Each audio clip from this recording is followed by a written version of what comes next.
It's been over 23 years since I first played Sonic. 23 years since I first held my Genesis controller and snapped that Sonic 2 card into place. 23 years since I first heard that Genesis twang and felt that rush of insane speed. I remember endlessly playing Sonic 1 and 2 at my grandparents' house while listening to Lillian Axe's Love and War and Shark Island's Law of the Order albums. In all that time, I've yet to stop playing Sonic games. I've played the great ones, I've played the okay ones, I've played the awful ones.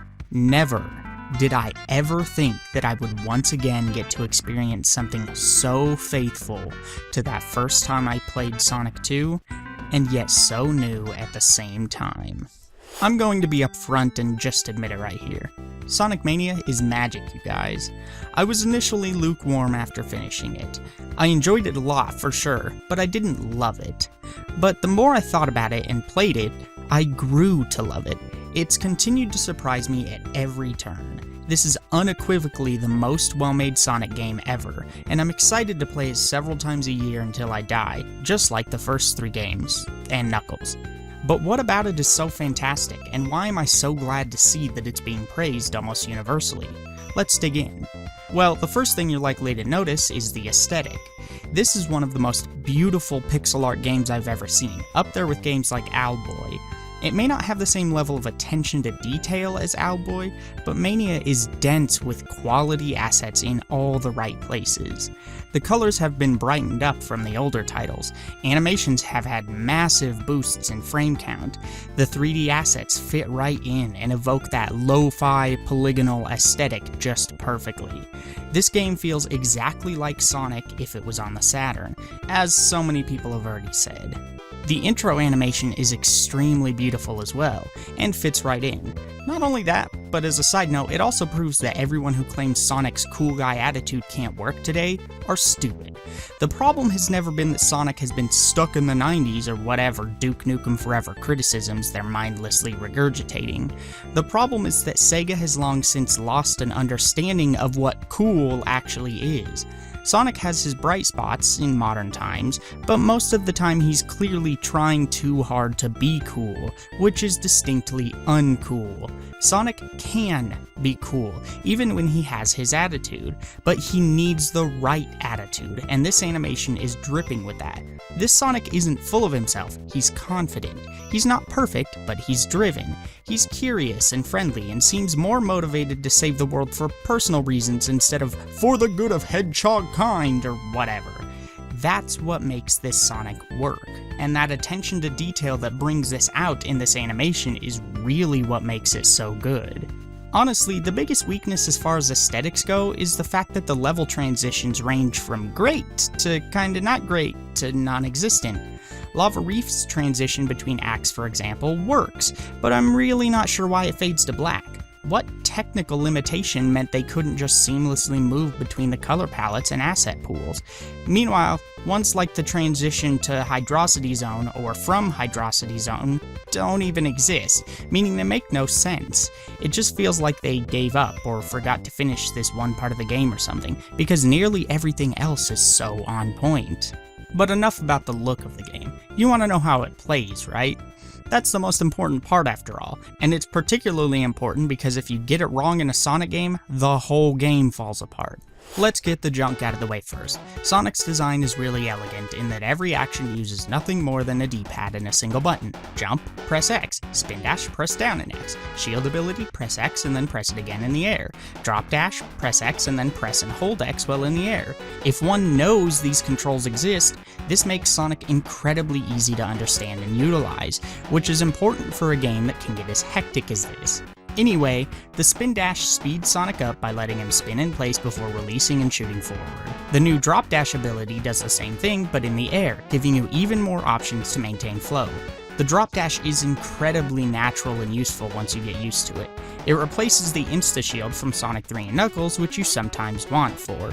Luckily, you can unlock the insta-shield and even the super peel-out if you prefer those. Sonic is safe anytime he's in a ball, and that includes jumping, which is his main form of attack. He can roll into a ball at any time while he's moving while pressing down. This keeps him safe and removes the speed cap he has on while running, but this also means he's incapable of accelerating under his own power until you uncurl. Sonic can collect rings to keep himself safe. As long as Sonic has a ring, he'll survive getting hit, but he'll lose all of his rings in the process and you need to pick them back up again. Luckily, Sonic can find shields to protect him, each with different powers. The fire shield can burn things spectacularly and can do an air dash. The lightning shield can double jump, is attracted to electrical things in the stages, and attracts rings itself. The bubble shield allows Sonic to breathe underwater and gives him a ground pound bounce. The final shield is the normal old protective shield. I've seen a lot of people question its inclusion, but for me it's arguably the most powerful. Why? Because it's the only shield that allows Sonic to maintain his usual air ability, like the drop dash. All shields also reflect projectiles. Technically, the goal in a Sonic stage is to beat it as quickly as possible, but this isn't ever achieved through blind speed alone. No, the best way to finish a level quickly is in fact to understand how to utilize Sonic's momentum correctly. Sonic's gameplay isn't about speed, it's about momentum, rhythm, and flow. The stages here are always designed to keep you going in one form or another, and have plenty of hints to warn players when something dangerous is coming. You might not always be going at a blistering pace, but you always have the ability to keep flow going in this game. However, when you are going super fast, because of the sometimes split-second decisions you have to make in Sonic, it's important that the game controls well, and luckily, this is easily the smoothest Sonic has ever controlled. Though subtle, the team made a ton of tiny changes to Sonic's movement that really add up. I love the extra air control, slightly faster acceleration, the extra glue for sticking to surfaces at speed, the fact that the spin dash is amped up when you have speed shoes, and all of the other tiny control changes. This Sonic's movement feels like butter, and you have nobody to blame but yourself if you can't keep him under control. This is particularly true since Sonic is finally in 16:9 widescreen, meaning you can see more of what's ahead than ever before. I was prepared to destroy this game had they either leaned too heavily in the direction of trolling players, or too heavily on just letting players coast and watch the spectacle. And there are slight moments of both, the former mostly due to tiny collision issues, rather than unfair obstacle placement. But by and large, this game strikes the perfect balance. Mania's level design lands on the Sonic balance better than the series ever has. Obstacle timings, flow, and momentum are all precisely managed through the basic paths of each level, allowing anyone to feel good playing through a zone with just a little effort. But experts can replay stages to find endless amounts of secrets that reward a mastery of your movement options. In other words, it allows new players to still feel cool, to feel the flow, but experts can find better, faster, and more lucrative paths on top of this, and the dichotomy between these two is never one is fast, one is slow. In Mania, both paths can be fast and fluid. One is just faster and more rewarding, but requires more skill to maintain. A lot of people complain that Sonic's 2D design is a bit too trial and error, that the game only gets good when you play it more, but I don't necessarily know what's wrong with the game getting better as you play more. Trial and error improvement isn't bad as long as the trial and error is fun and fair. Heck, it's the backbone of games like Dark Souls, which are praised as modern masterpieces for their great design. And it works because Dark Souls makes trying again rewarding each time. Same is true with Sonic, particularly in Mania, and frankly, it's kind of your own fault if you can't take the time to learn the game properly. The emphasis on bottomless pits and instant death is extremely low compared to the usual as well, which is honestly one of the biggest core improvements you could make to the classic Sonic formula. Punishments are much more often doled out through slowing the player down and breaking flow. But beyond that, each level is multi-layered in a way that allows Knuckles and Tails to find their own routes and secrets, and the fact that everyone does indeed have paths and secrets unique to them is great. Knuckles even gets an entire act to himself in Mirage Saloon. Speaking of the two side characters, there's one choice with them that I wish could have been changed from the classic formula. Knuckles, as you might know, doesn't jump as high as Sonic, nor can he use shield abilities. To compensate, however, he can climb walls and glide. With Mania being so smooth to control otherwise, the huge recovery animation when he's landing from a glide is now more apparent than ever. It completely ruins flow, and doesn't feel like a deserved punishment. I wish you could cancel out of this animation. It's a similar problem with Tails. Tails can fly by mashing the jump button while in the air. There's no way to cancel flight though, meaning you have to slowly float down anytime you want to take to the air, even if it's only for a second. Again, this ruins flow, and it leaves Tails vulnerable from every side but the top. As a way to slightly change the controls, I would totally be willing to learn to not press down on the D-pad or something when flying, if that button could be set to cancel flight when pressed. While I fully believe 2D Sonic should stick to the elegant one-button design they've used since the first game, I do think Super Forms should have been set to a different button all its own. It gets in the way when you have all the Chaos Emeralds and 50 rings. You can't even glide with Knuckles or climb walls without transforming, which sucks since climbing is required in parts of his stages. Speaking of stages, what are we looking at here? Well, there are 12 in total, 4 of which are totally new, and the rest are old zones from previous titles. I say that, but of course the returning stages are all but completely reworked. You will recognize set pieces and such here and there, but by and large these are entirely new level designs. The new levels are the highlights though, with Press Garden being my personal favorite. This stage is so beautiful, kooky, and fun that it's already rivaling Marble Garden as my potential favorite Sonic stage ever. That's not to say that the stages are perfect. For starters, I think the 10-minute time limit should have been removed or extended, since some stages take so long that exploration can be difficult without timing out. A lot of the time, a basic run of many of these levels will see you hitting 5 to 8 minutes before the boss. This doesn't make the level itself feel too long, not at all, because it's so fun. But again, it makes exploration feel super rushed. Also, I do wish there were more new stages. Again, the returning stages are different enough that they're basically new in terms of design. But still, some of these stages have been in half a dozen games or more, which gets old. I think it'd be cool if Mania got updates with more stages, characters, abilities, and modes down the line. Imagine having a fourth ability to replace the drop dash with that adds more variety, like a ground pound or something that can be cancelled straight into a spin dash. Also, despite just criticizing the game for this, it would be cool to see other classic stages return as well. Or what about being able to play as someone like Amy Rose with her Sonic Advance moveset and hammer? Or what about alternate versions of Time Attack, like a Knuckles Emerald Hunt inside stages, or races with Tails against an AI Sonic, both modes as an homage to Adventure 1. Tails races could also give lonely people like me a way to experience the competitive race mode against a CPU. Adding challenges similar to Mega Man 9 and 10 or Shovel Knight would also be a fantastic addition.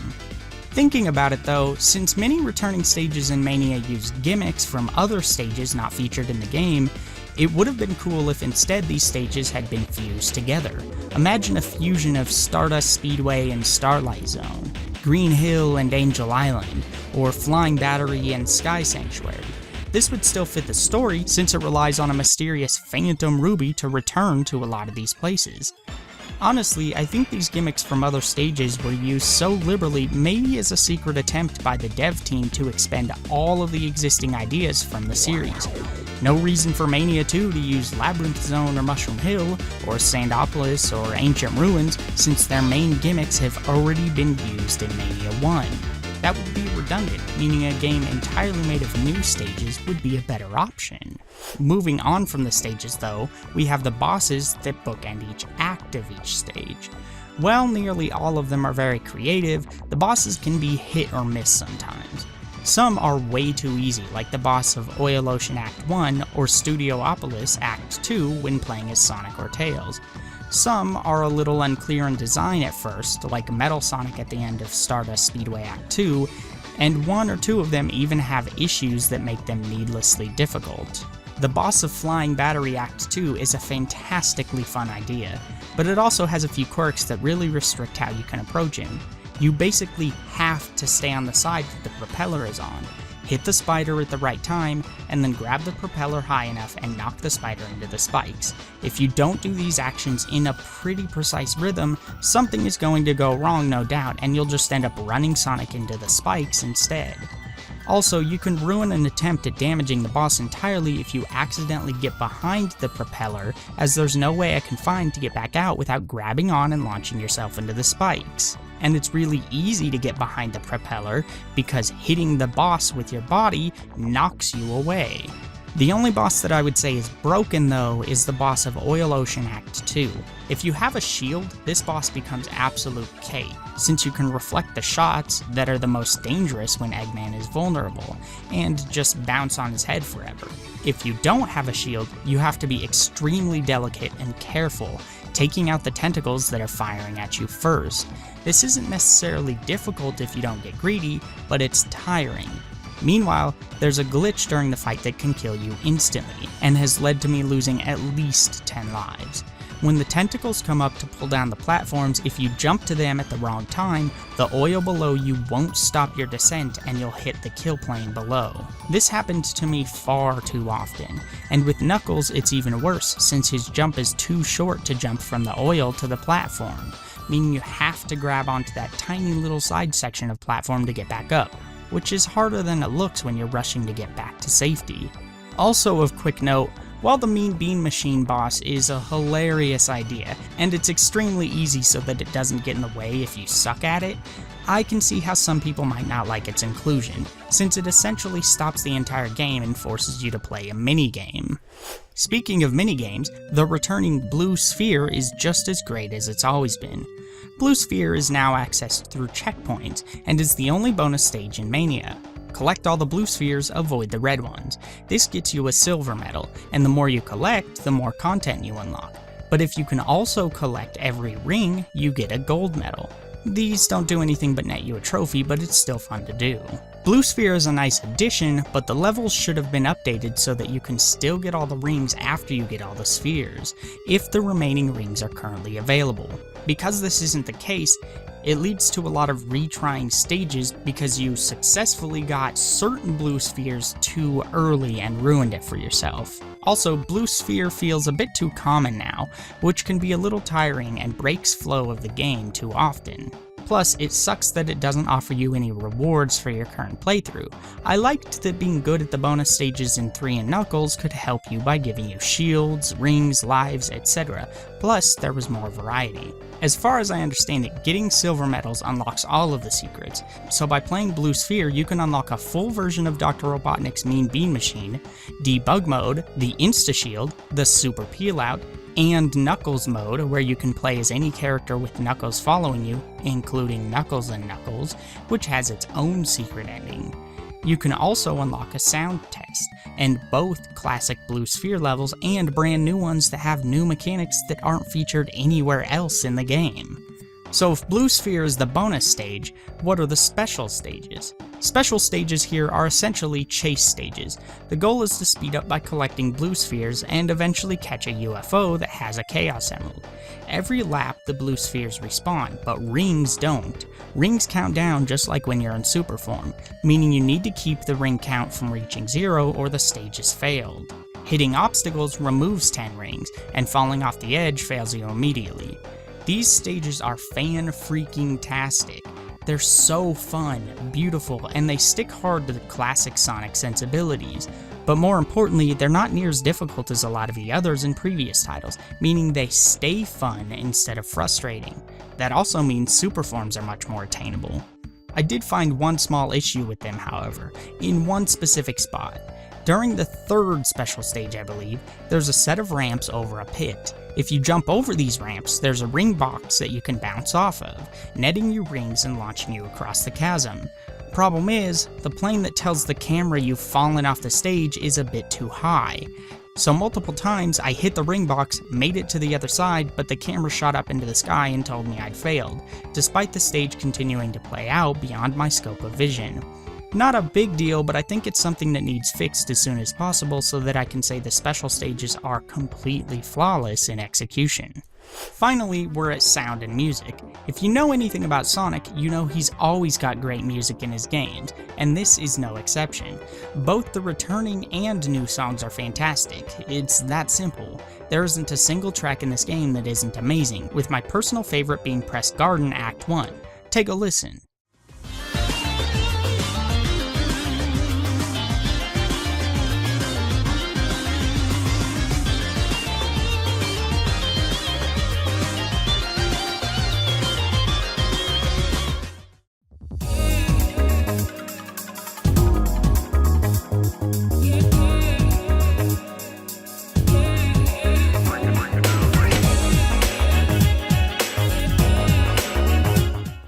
The only other criticism worth bringing up to me is the fact that the game doesn't have a platinum trophy. Not a big deal, or even a small deal. It's a microscopic problem at best. But I still would have loved to get a platinum trophy for this game. So what's my final takeaway then? As I said up top, I love this game. But is it actually a well-made game?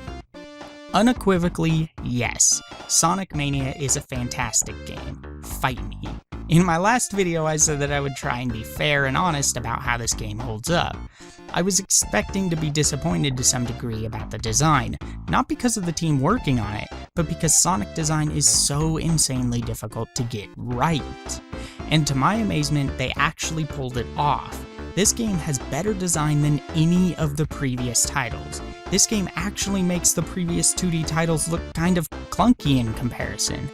While I still think they're well-designed games, far better designed than a lot of people would give them credit for, there are some arguments for them having a few issues that can make them difficult to stomach for non-Sonic fans.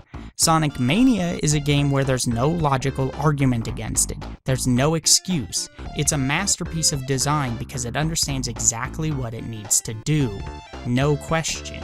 It truly is by the Mania, for the Mania, and I sincerely want to thank everyone involved in making one of my longest standing dreams come true. Whether Mania will end up being my favorite Sonic game, I don't yet know, but as of now, there's a good chance of it happening. This is the best Sonic game ever made. What do you think? Have you played Mania? How did you like it? How did it compare to the other games for you? Sound off in the comments, and if you haven't bought Mania yet, do it. See you next video. Hey, thanks for watching this video. If you're interested in another one, here's the last one that I uploaded. You can also follow me on Twitter or subscribe by hitting the subscribe button.